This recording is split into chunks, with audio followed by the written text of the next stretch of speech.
Hello all, good morning. 15th ஜனவரிக்கான current affairs பார்க்கலாம். அனைவருக்கும் தைத்திருநாள் நல்வாழ்த்துக்கள்.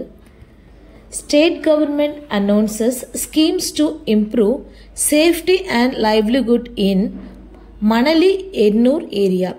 இந்த மணலி எண்ணூர் இண்டஸ்ட்ரியல் ஏரியாவில் கடலோரமாக அமைஞ்சிருக்கு. அதுவும் இல்லாமல் இண்டஸ்ட்ரியல் ஏரியாவும் இருக்குது.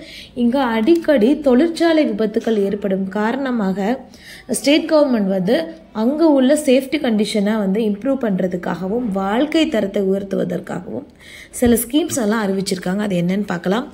சமீபத்தில் இந்த மணலி எண்ணூர் ஏரியாவில் மிக்ஜாம் புயல் போல் எண்ணெய் கசிவு ஏற்பட்டுச்சு.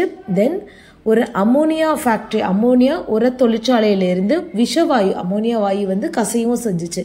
ஸோ ரீசெண்டாக ஒரு செயற்கை பேரிடர், சின்ன பேரிடர் ஏற்பட்டுச்சு. இப்போ என்ன சொல்லியிருக்காங்கன்னா, அங்கே வாழ்கிற மக்களோட சேஃப்டியை இம்ப்ரூவ் பண்ணுறதுக்காகவும் ஹெல்த், வாழ்வாதாரம் இது எல்லாத்தையுமே ஓவராலாக இம்ப்ரூவ் பண்ணுறதுக்காக நிறைய ப்ராக்ரஸ் பண்ணிகிட்ருக்கோம். First one special pollution monitoring authority நாங்கள் செட் பண்ணியிருக்கோம் அப்படின்னு சொல்லியிருக்காங்க. இவங்களுக்கு அக்சஸ் பண்ண 2 எக்ஸ்க்ளூசிவ் ஃப்ளையிங் ஸ்குவாடும் நாங்கள் அரேஞ்ச் பண்ணியிருக்கோம்னு சொல்லியிருக்காங்க. தென் ஒரு எமர்ஜென்சி ரெஸ்பான்ஸ் டீம் அங்கே எப்பொழுதுமே இருப்பாங்க. இந்த மாதிரி இண்டஸ்ட்ரியல் ஏதோ ஒரு ப்ராப்ளம் ஆகிடுச்சு, மக்களுக்கு இடையூறு ஏற்படுதுன்னா டக்குன்னு அவங்க போயிட்டு இந்த எமர்ஜென்சி ரெஸ்பான்ஸ் டீம் ரெஸ்பான்ஸ் பண்ணுவாங்க அப்படின்னு சொல்லியிருக்காங்க.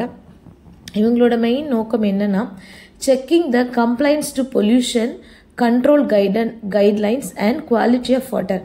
முக்கியமாக காற்றோட தரத்தையும் குடிநீரோட தரத்தையும் நாங்கள் கரெக்டாக செக் பண்ணிவிட்டு அதை தான் மக்களுக்கு கொடுப்போம் அப்படின்னு சொல்லியிருக்காங்க. Pollution level will be monitoring by using the, இப்போ ரொம்ப அட்வான்ஸ் டெக்னாலஜி வந்துருச்சுல, அதை வச்சு நாங்கள் பொல்யூஷன் லெவலை மானிட்டர் பண்ணுவோம்னு சொல்லியிருக்காங்க. Then Manali Ennore restoration and renovation company ஒன்று ஆரம்பிக்க போகிறோம். இந்த கம்பெனியை வச்சுட்டு அதில் உள்ள இன்ஃப்ராஸ்ட்ரக்சர், இந்த 2 ஏரியாவில் உள்ள பேசிக் இன்ஃப்ராஸ்ட்ரக்சரை மேம்படுத்த போகிறோம் அப்படின்னு சொல்லியிருக்காங்க. இதுக்காக ஸ்பெஷல் ஃபண்டும் க்ரியேட் பண்ண போகிறோம்னு சொல்லியிருக்காங்க. Next one, major part of city record poor air quality due to the போகி செலிப்ரேஷன் நேற்று எல்லா இடமும் இருந்தது. இந்த நம்மளோட பழக்க வழக்கங்கள் எப்படின்னா, போகியில் பழையன கழியிறது அப்படின்னு சொல்லுவாங்க. ஸோ தட் நிறைய பேர் வீட்டில் உள்ள பயங்கரமான பழைய வேஸ்டெல்லாம் தூக்கிட்டு எரிப்பாங்க.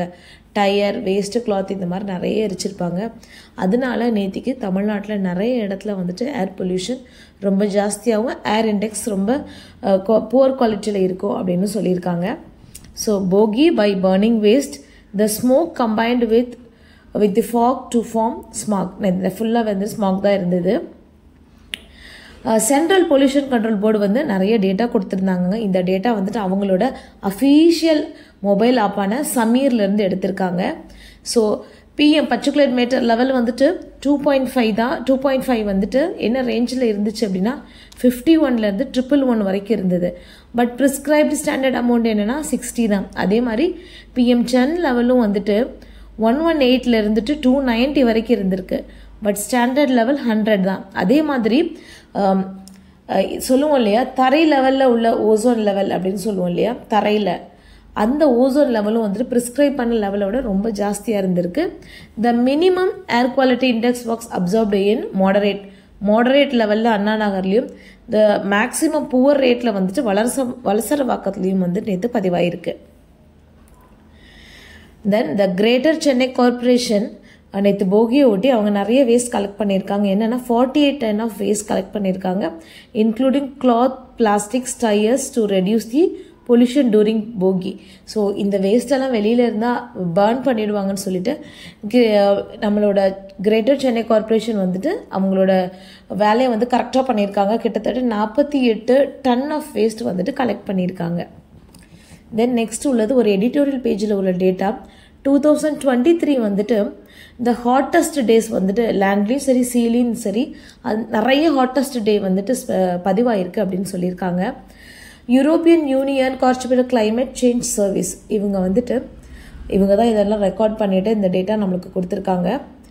இந்த வருஷம் க்ரீன் கேஸஸ் இருக்கு இல்லையா, அது ரொம்ப பிக்கஸ்ட் ரோல் ப்ளே பண்ணியிருக்கு அப்படின்னு சொல்லியிருக்காங்க. தென் நம்ம ஜியாகிரஃபி படிக்கும்போது நிறைய எஃபெக்ட்ஸ் படிப்போம். இது எல்லாமே வந்துட்டு நம்மளோட ஜியாகிரபிக்கல் பேட்டர்னையும் ரெயின் பேட்டர்னையும் வந்துட்டு டிஸ்டர்ப் பண்ணும் அப்படின்னு சொல்லியிருப்போம். ஸோ அந்த வகையில் எல்னினோ எல்லாருக்குமே தெரியும்.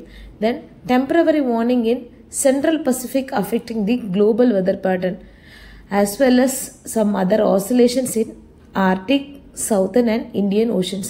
இந்த இந்தியன் ஓஷனில் இருக்கிற இந்த ஆசிலேஷனால தான் வந்துட்டு தென் மாவட்டங்கள்லாம் வந்துட்டு அதிகமான வெள்ளம் வரதுக்கு காரணம் கூட இதுதான். Then the global average temperature 2023 was 14.98 degrees Celsius, which is 0.17 degree higher than the previous highest annual average in 2016. 2016 தான் நிறைய வார்மஸ்ட் டே வந்து பதிவாயிடுச்சு. பட் அதையும் தாண்டி இந்த 2023 வந்துட்டு இன்னும் வார்மாக வந்துட்டு பதிவாயிருக்கு அப்படின்னு சொல்லியிருக்காங்க. அதுபோக இந்த பாரிஸ் அக்ரிமெண்ட்டை எந்தெந்த நாடுகள் எல்லாம் வந்துட்டு இன்னும் ஒழுங்காக ஃபாலோ பண்ணலையோ அங்கே எல்லாம் வந்துட்டு 1.5 டிகிரி செல்சியஸ்க்கு மேலே வந்துட்டு இண்டஸ்ட்ரியல் ஏரியாவில் டெம்பரேச்சர் பதிவாயிருக்கு அப்படின்னு சொல்கிறாங்க. சாலை பாதுகாப்பு குறித்த ஒரு பதிவு தான் இது. சாலை பாதுகாப்பு மாதம் வந்துட்டு கொண்டாடப்படுறாங்க. இதை ஒட்டி தமிழக முதல்வர் அவர்கள் ஒரு வாழ்த்து செய்தி கொடுத்துருக்காங்க. அது என்ன அப்படின்னு பார்க்கலாம். நமது நாட்டில் சாலை பாதுகாப்பு குறித்த விழிப்புணர்வை மக்களிடையே ஏற்படுத்தும் பொருட்டு ஜனவரி 15 முதல் பிப்ரவரி 14 வரை தேசிய சாலை பாதுகாப்பு மாதம் அனுசரிக்கப்படுகிறது.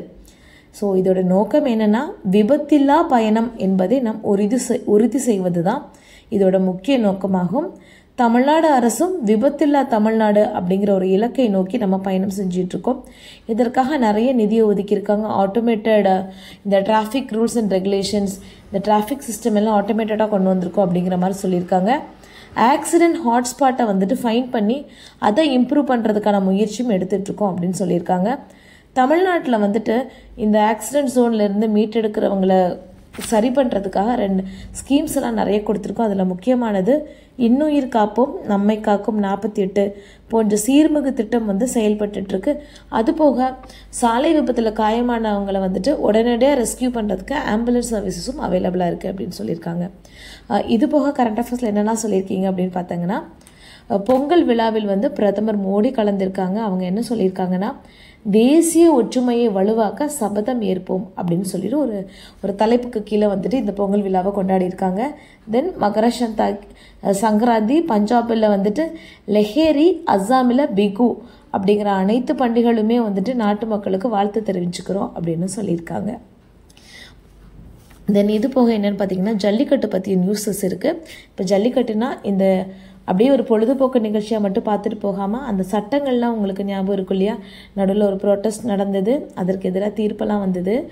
ஸோ அதுக்கப்புறம் வந்துட்டு இந்த மாதிரி விளையாட்டுக்களை கவர்மெண்ட் அனுமதி கொடுத்துருக்காங்க.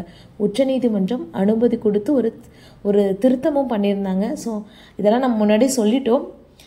அந்த சட்டம்லாம் என்ன அப்படின்னு ஒரு தடவை பார்த்துக்கோங்க. இன்றைக்கி இவ்வளோ தான் கரண்ட் அஃபேர்ஸ். மீது நாளைக்கு பார்க்கலாம். தேங்க்யூ.